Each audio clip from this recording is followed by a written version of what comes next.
Well, good afternoon and welcome to this alternative HRD webinar on the Family's First Coronavirus Response Act, or it's being called the FFCRA, if we want to use the acronyms. My name is Dan Oakland with Alternative HRD, and with me this afternoon is Karen DeLang, who's a Senior Human Resources Consultant with Alternative HRD. If you don't mind, I'll give a bit of intro and then Karen will do some unpacking of the legislation. At Alternative HRD, we're trying to assist in three different ways. One, trying to help you understand what the FFCRA requires. Second, we're trying to create some tools and checklists to help our clients administer the leave and the time off. And third, we're trying to answer questions or find answers to the questions that are going to be arising in the next several weeks as we all deal with this crisis. Our intent is to offer, as we proceed, offer some free webinars such as this one with some basic information. To our current clients, we're providing this information and these tools as part of our service. If you're not an active client, however, we still want to assist by providing general guidance, and we will be providing some of our tools free of charge. If you do need assistance, we're offering a couple different options. We'll do our best to answer questions, but we can also assist you and your team on a per hour basis if you need to utilize a block of time. And we're using the same hourly rates as we've used for the last couple of years. The hourly rate for that runs from $125 an hour to $160 an hour. Just depends a little bit on the deadline, the urgency, the complexity, and so on of the issue. But anyway, we're not raising our rates or anything. The other option to consider is that we do have an HR subscription service where we provide human resource tools and communications, and we provide up to 1 hour of HR consulting per month for a monthly subscription of $99. And with this subscription, we're also going to be including the tools we develop in response to the coronavirus crisis, as well as a lot of our regular HR-related tools and checklists. So let me turn things over to Karen to talk about the new legislation that requires that we, and when I say we, I mean every small employer from 1 employee to 500 employees. It requires that we provide emergency paid sick leave and that we provide emergency family and medical leave to employees who qualify. So let me turn this over to Karen. So good afternoon. First of all, I'm going to apologize right up front for technology because I'm going to run the technology from this side as well as try to run the slides and talk. So if there's pauses in between, that's what it is. So I want to say thank you all for coming and welcome. You know, when I look back at where we were, you know, early in March, we were in our office. And again, you guys know us. We're small, we're here, we're local, we're here to help. So we were kind of looking at the employment landscape and said, we should probably offer a seminar for our clients and some of the people that we touched.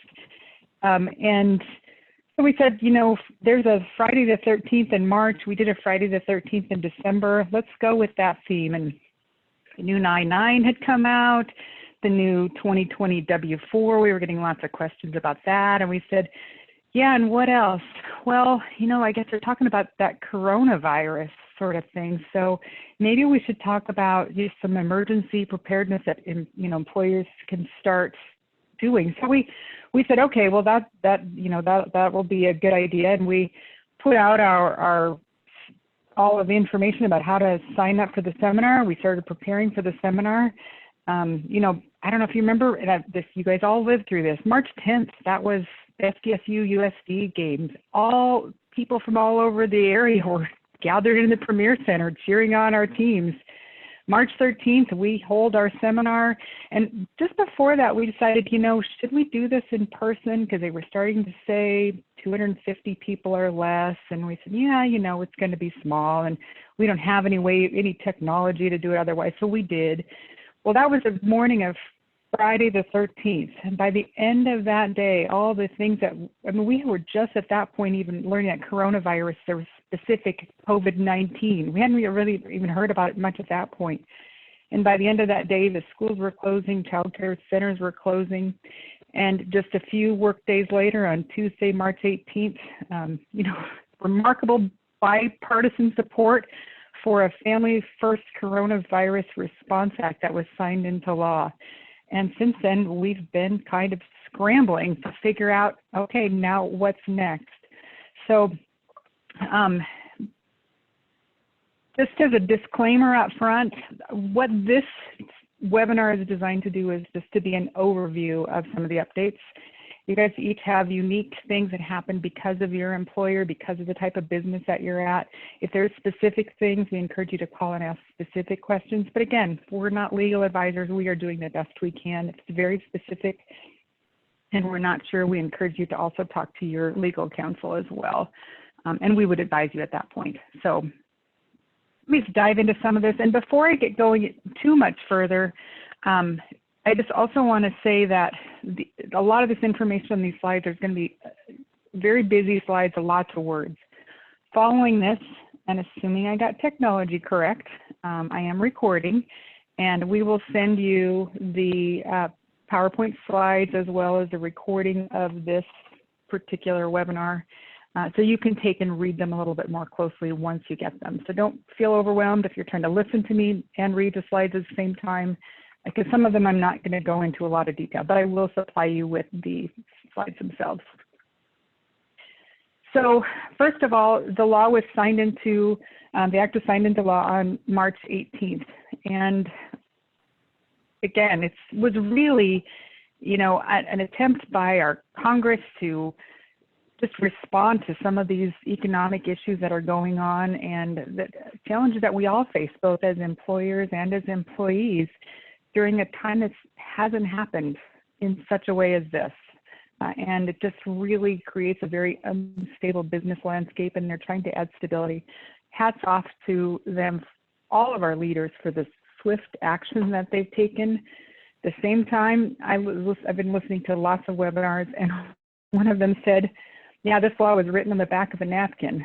Well, almost, not quite, but as Act went into law, the Department of Labor's responsibility to now put out all these guidelines on how do we do this. So in a very brief summary, it goes into effect April 1st.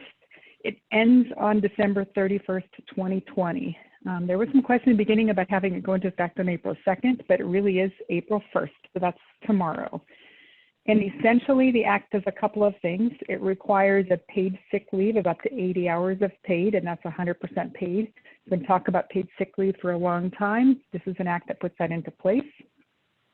It implements changes to the FMLA Act and expands it specifically for things related to the COVID-19 outbreak. And it offers FMLA, paid FMLA leave in a way that's never been done, and expands it to companies all the way down to one or more, up to 499 or under 500. It permits some tax credits and then adds additional funding to the state unemployment trust funds. So I'm going to talk a little bit about the two main acts here. And again, this is kind of in general terms. So first one is the paid sick leave. So who's covered as far as employers? All private sector employers with fewer than 500 employees and one or more individuals on their payroll. So from 1 up to, again, 499, so fewer than 500. As far as employees who's eligible for it, it's all employees are covered regardless of how long they've been there.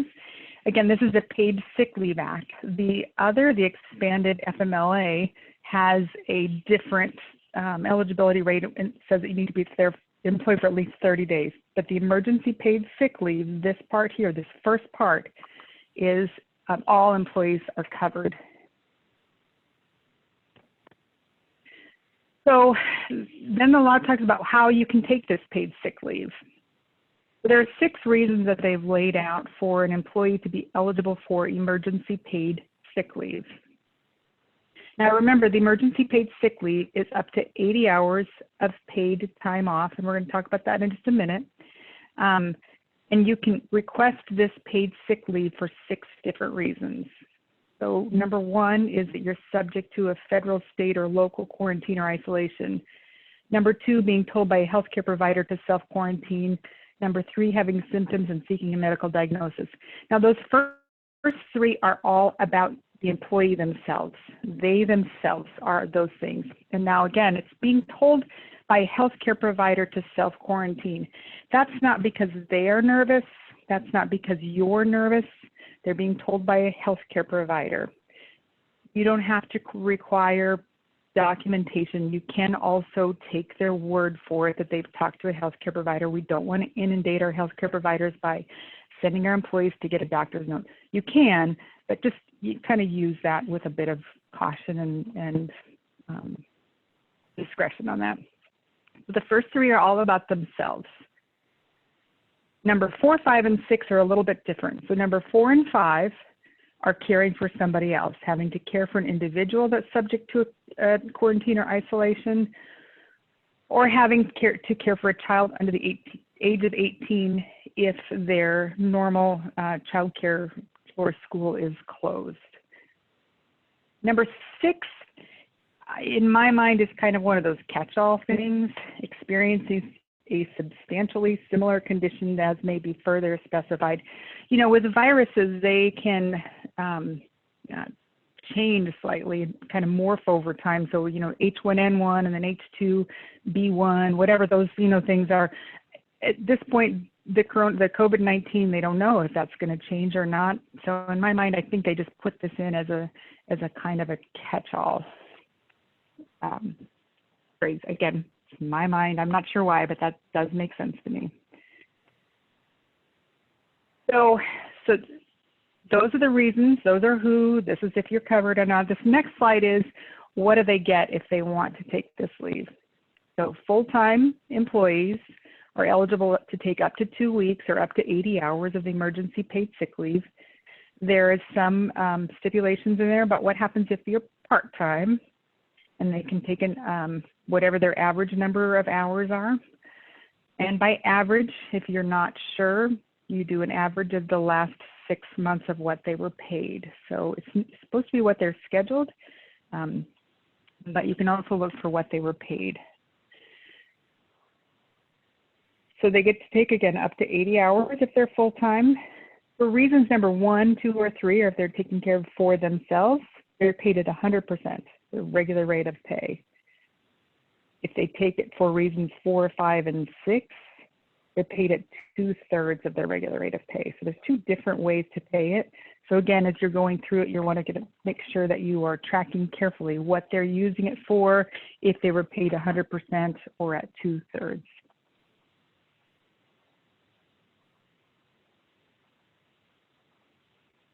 I'm going to go back just a minute to this previous one. And that is that one of the questions that's come up was, can they take it intermittently? Do they have to take it as a full block? And I have to tell you, when it first came up, I said, of course they have to take it in a full block. Because of course, number 1, Department of Labor wants to make it easy for us, which we all know is not necessarily true. And also because I couldn't think of it in a situation where someone wouldn't need to take a 2-week block. So if the school is closed, it's going to be closed for 2 weeks.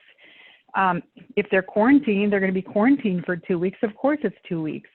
Well, that's not necessarily the case. We have people who may be quarantined right now. Today's March 31st, and they only have, say, 4 or 5 days that happens from April 1st forward. So therefore, they don't need to take their full 80 hours or full 2 weeks. You also might have a situation where someone is showing symptoms, and so they go off and they start using some of their emergency paid sick leave.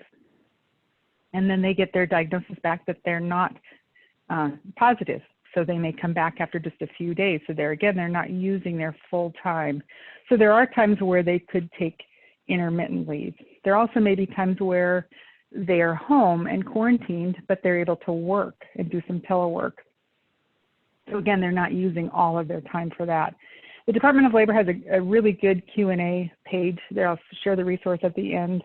And with that, you can look up some of their Q&As on that part.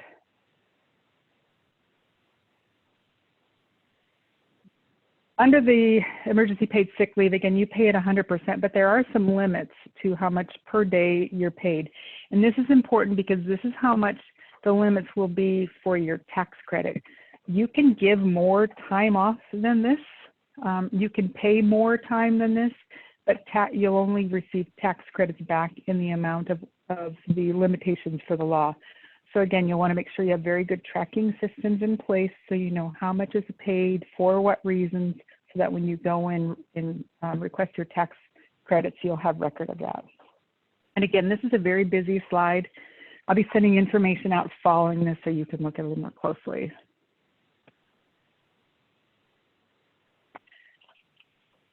So one thing about the emergency paid sick leave is that the employer may not require an employee to use other paid leave. So if you have PTO policies, sick time, vacation time, things like that, you cannot require them to use that in place of this. It is actually the employee's choice. So one of the things you'll want to have in place is a request form where the employee will be able to request, are they taking paid leave or not? Another question that came up is, so some of the companies have been very generous and they have given some paid time off prior to April 1st. And they saw the law coming, they're very proactive about it. They care about their employees, they're going above and beyond, and they've given some paid time off already. And the question was, can you use that towards credit? And the answer is no. The law goes into effect on April 1st, so anything that you've given up until tomorrow does not count towards that 80 hours. And another question is can it be retroactive? So they're off somewhere and they are retroactive. No, you can't do it retroactive as well. So hang on a second here. I see something popping up at me and I'm going to see. Dan, there's a couple of chats. If you just want to monitor that, that would be great. Let's see. Another question that's come up is, can you carry over the sick leave from one year to the next? And the answer is no. So if you have an employee who doesn't use their 80 hours of sick time this year, of this emergency paid time, can they use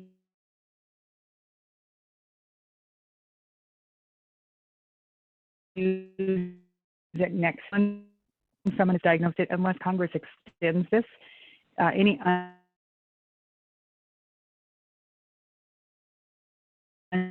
unused time expires. So I took a couple of Q&As. These came directly from the Department of Labor website. I'm just going to go through these real briefly. So the first question is, may I take 80 hours of paid sick leave for my self-quarantine and then another amount of paid sick leave for another reason? So maybe to take care of a child or to take care of somebody else who is quarantined. And the answer is no. You get 80 hours total.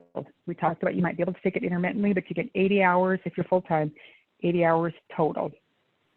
This is the next question. Can an employer deny me paid sick leave if the employer gave me a paid reason from before? This question I answered earlier. It is no, you can't deny them just because you gave them paid time already. Anything that happened before tomorrow, the clock restarts. So now we're going to move into the Emergency Family Medical Leave Act Expansion Act. And so it's a different part of the same law, the FFCRA, and there's, like I said, there's two different parts of this law that affect employers and time off, employees and their time off. So we're going to talk about who the covered employers are, who's eligible, reasons to take it, the amount, some wage continuation again, and job protection, and then how the two leaves interact. So the first one is emergency family and medical leave is private sector employers with fewer than 500 employees will be subject to the change. There are some exclusions for healthcare providers and emergency responders, and the Department of Labor will have the authority to exempt some businesses. There's been lots of questions on the exemption because, of course, everyone thinks, well, I'm exempt. I'm less than 50. And, it's going to really hurt my business. And yes, but they are pretty specific about the businesses that will be eligible for the business exemption. If you feel that you may be qualified for business exemption, make sure you're documenting why that you might meet the criteria. Don't send any material to the Department of Labor, and the Department of Labor is going to come out with some information on the exemption. So that will be coming out in a minute. Yeah, just excuse me for a minute. I'm going to put my mute on because I have one of those dry coughs. Actually, I shouldn't joke about that, but hang on just a second.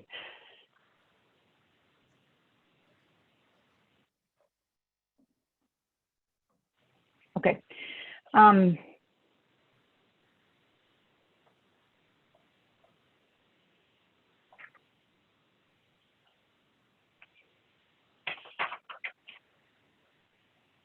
So who's covered? All employees are going to be covered as long as they've worked for you for at least 30 days.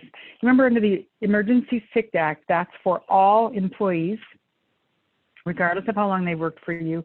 For this one, they have to have worked for at least 30 days.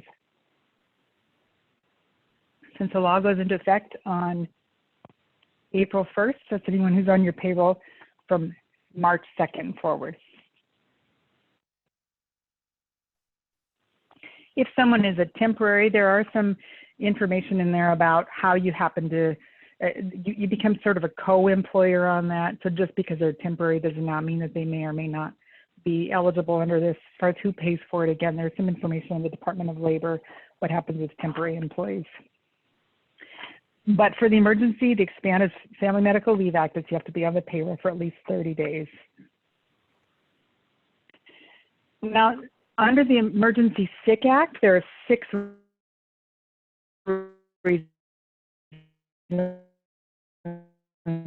to take the leave. Under the FFA, under the child school, place of care, child care provider is closed due to public health emergency, which includes coronavirus. So one of the things about this is you'll need to make sure that you understand that if it has to be a provider of the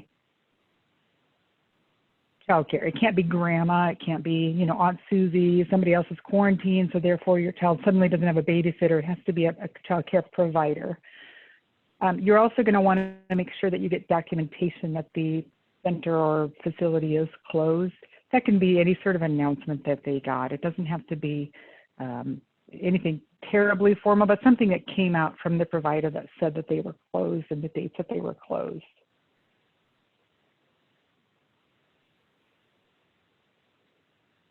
One other thing under this one too is that under regular FMLA, you're permitted to take care of your dependents who are over the age of 18 if they're unable to care for themselves.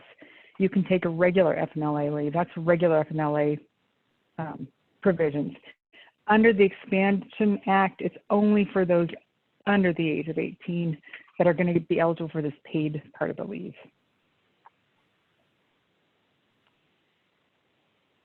So under current FMLA, eligible employees are able to take up to 12 weeks for certain qualifying circumstances. Under this one, the first 10 days are unpaid and then the rest of it needs to be paid. So this is an important thing. If you have an employee who has already taken some FMLA leave, they may have used some of their 12 weeks already. That doesn't mean they get additional time. They get up to 12 weeks. So 12 weeks, from everything that I have seen, it says that that's it. You get 12 weeks total in the 12-month period. Now, if you have somebody who has already used 2 weeks, that means they get 10 weeks left. If they use only 4 weeks of it now, and that's all they've used so far, they still have 8 more weeks to use between now and the end of the year. They get a total of 12 weeks. So if you currently don't have to offer FMLA, you can ignore all of those last words that I said, because you have to do 12 weeks. The time about combining the FMLA leave is mostly important for people that currently offer FMLA to their employees. And again, there's some information, some Q&A on the Department of Labor that talks specifically about that.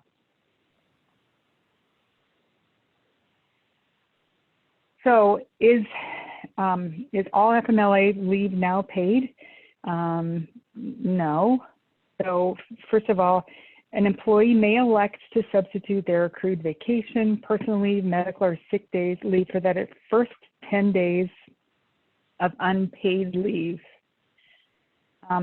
But you can't require it. So you do need to be careful about requiring that. They get to elect. So again, when you do your request form, make sure that you're asking, do they want to take their other paid leave, or are they going to use their, are they going to take this as unpaid, or are they going to use their emergency sick time for those first 2 weeks?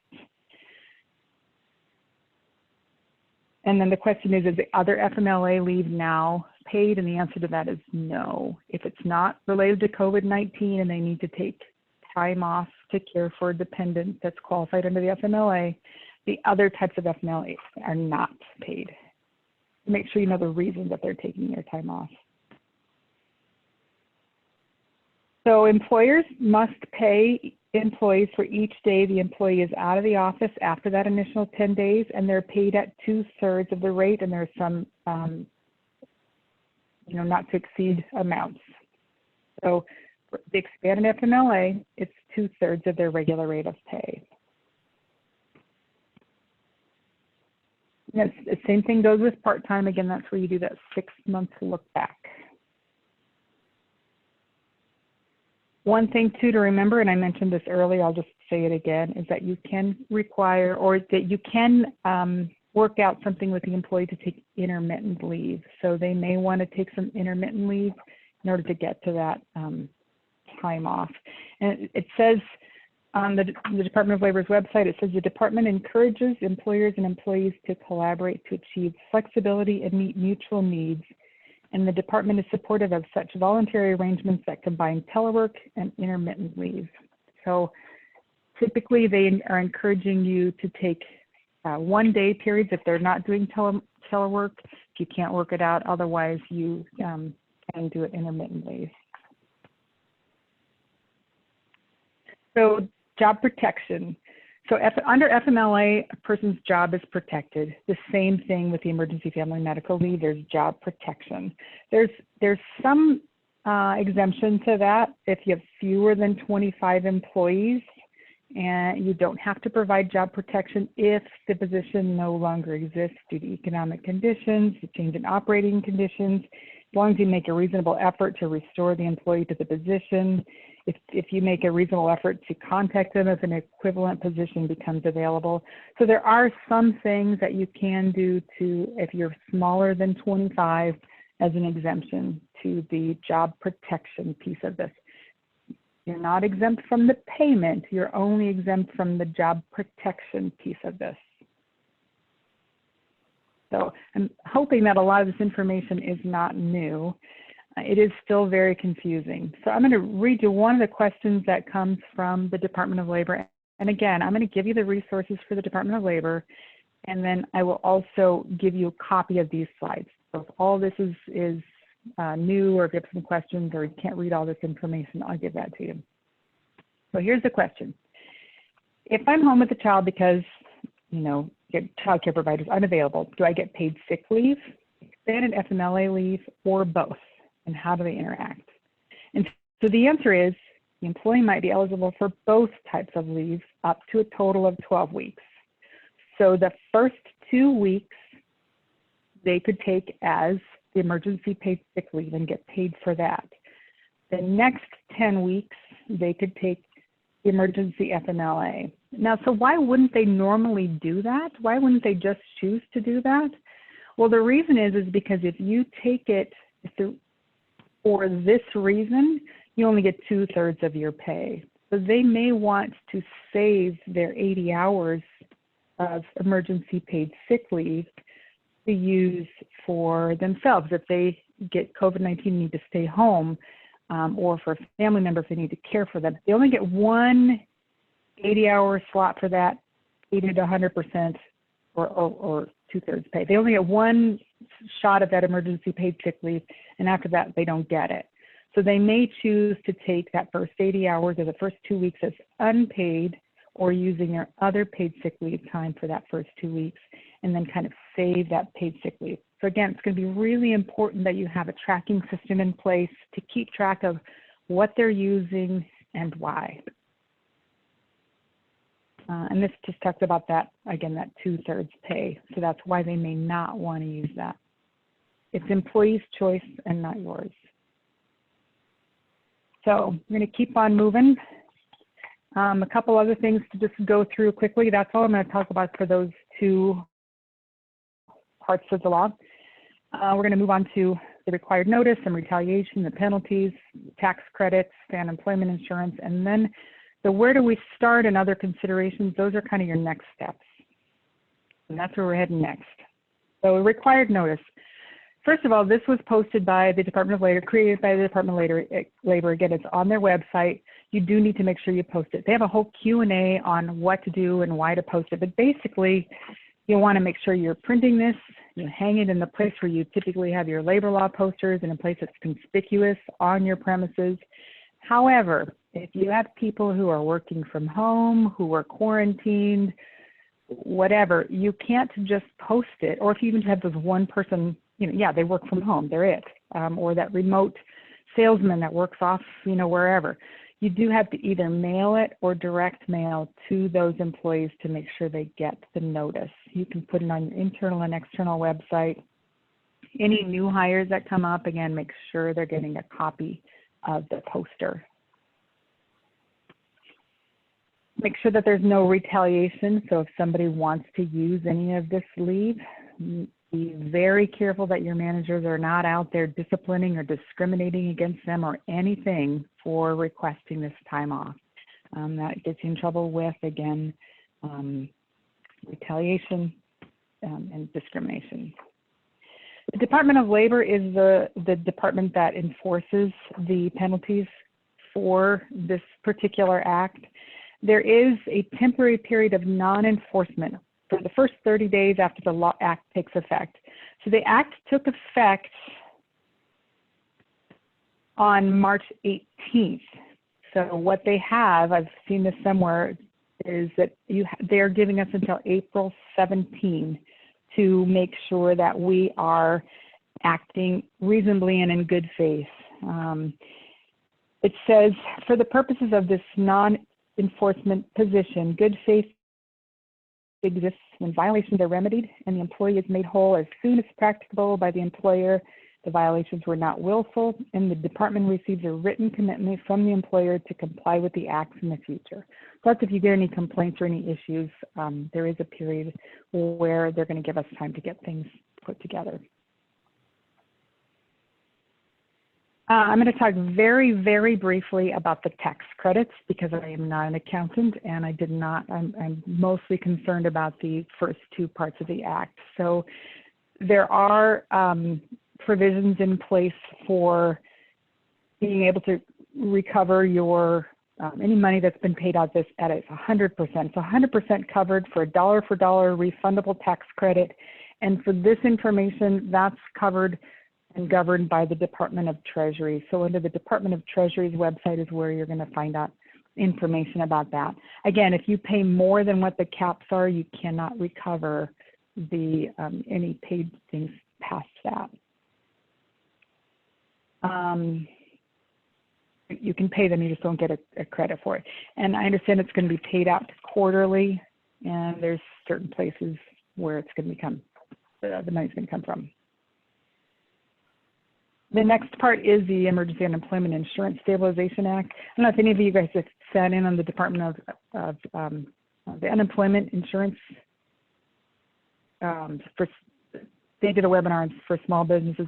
They're really going above and beyond to help the employees, and it does not fall against your own, what you call it. You're not penalized if your employees use the unemployment. So there are some provisions that you want to make sure if you do decide to go with that, but they are going to help employees maintain stability in their lives. So where do I start? A lot of information. So we kind of just put together, I'm going to leave this slide up for a bit. And again, remember that we're going to share this out with you after a little bit. So what do you do from here? You know you need to do a lot. Your head is spinning. What do I even need? Where are my action steps? So first and foremost, make sure that the poster is posted and it's been distributed. I would keep record of who you distributed it or how you distributed it or whatever. Just make a note somewhere that this is what we did. You want to make sure that your workplace is safe. I know a lot of people are still working. They may be essential businesses, or you may have work from home people, or a mix of both. OSHA has some really good guidelines under emergency preparedness and a checklist that you should use as far as what do you do, what should be posted, what do I need to provide, what if I want to take people's temperatures, how do I know how long they should be out, all sorts of guidance comes from OSHA under workplace safety, which again makes sense. We need to keep our employees safe at work. So make sure your workplace is safe, and I will have a link at the end for the OSHA website that talks specifically about the pandemic. You'll want to have a process in place for addressing employees who become ill or appear ill at work. If you get a complaint of somebody having a cough or sneezing, or you need to check temperatures, or whatever it is, what are you going to do? How are you going to do this? Or what if you have someone come in and say, I got a diagnosis, or I was exposed to someone who was diagnosed, or whatever. Make sure that you're talking, you have a plan in place for how you're going to address that. You have to have a process in place for what you're going to do to have employees requesting time off. So, there should be a request form. They should have a way that when they come to you, you've got a record of what they're doing. You're going to want to know, are they going to use their PTO? How long are they going to use it? What are you going to do for tracking? All that kind of thing. So you want a process in place for them to request it. And then you're going to want to have a process in place for responding to them. So under regular FMLA, there's a form that we send out to respond, approved or not approved. So you'll want to have some sort of standard response that you're using for all employees. All fine and good if everybody is hammering down your door and they all start on April 1st, when people stop and start. But what about someone's coming in the middle of May, someone's coming in June, what about next September, this thing crops up again? You need to have some things, so you're going to have staggered start and stop times to all of this. So you want to have a process in place that you're able to track it. Have some guidelines for working from home. I don't know that I would scramble and put a policy together for work from home, but possibly. Figure out what you're going to do, how you're going to do that. What kind of communication when they're gone? Do you want them to call in every couple of days? How do you want them to communicate? How will you be communicating with them? Do you have their valid email addresses? Should you be calling them? Will they take texts? All of those questions need to be discussed beforehand so you know how you want to respond. Make sure the time tracking system, again, how are you going to track off their time off? If they use it for emergencies, sick, if they use it for the expanded FMLA, how about their work from home people? How are you going to track their time worked? What if it's intermittently? All those sorts of things. And then about what process you're going to use for allowing employees to return to work safely.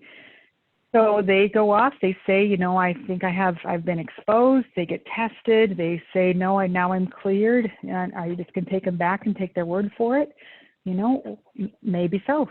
Maybe not. So you just kind of want to talk about what are you going to do so that you make sure that you can bring people back and not freak out the rest of your employees. Some other things that you might consider during the time might be reduction in hours. As a business may slow down, maybe you're going to reduce people's hours. Maybe you'll have to lay them off. Maybe you'll lay them off, the reduction of forces, lay them off for a very long time. Again, unemployment is going to be helping with that. You need to be very conscious when you lay people off that you're not also discriminating against employees based on something in violation with the EEOC. Just because these are in place does not mean that all other laws went away. So you'll want to make sure that you're treating people fairly for those reasons. So I'm getting near to the end of where all of my talking is. These are the resources. There's the Department of Labor Pandemic, which is a really great resource with lots of Q&As, the posters, lots of things on it. This one is the one from OSHA. And then this one is the one from the South Dakota reemployment, so the unemployment office. Reemployment assistance used to be called unemployment. And I'm going to turn it back over to Dan. All right, thanks, Karen. A lot of information, certainly, and I know that some of you had questions. One of the things we're finding as we look at additional information every day, we try to follow, because the Department of Labor adds more Q&A responses all the time, but we are finding, or we have found, some conflicting information. So we're always trying to make sure we have the correct information, that we can find the most up-to-date information. So if we find changes, we will keep you informed. We'll shoot an email out to you on that. But, and again, if there's ways we can help, please give us a call or shoot us an email. I put some information here on our HR subscription service. If you have an interest in that, please let us know and we'll send you some additional information. But again, we appreciate your time. I know this is going to be a challenge for all of us, trying to figure out, because it's so new. There's a lot of things we don't know yet, but we will figure it out. And just want to encourage you and encourage each other. Keep the faith, and we'll all work through this together. Okay. Thanks very much. Bye. Thank you.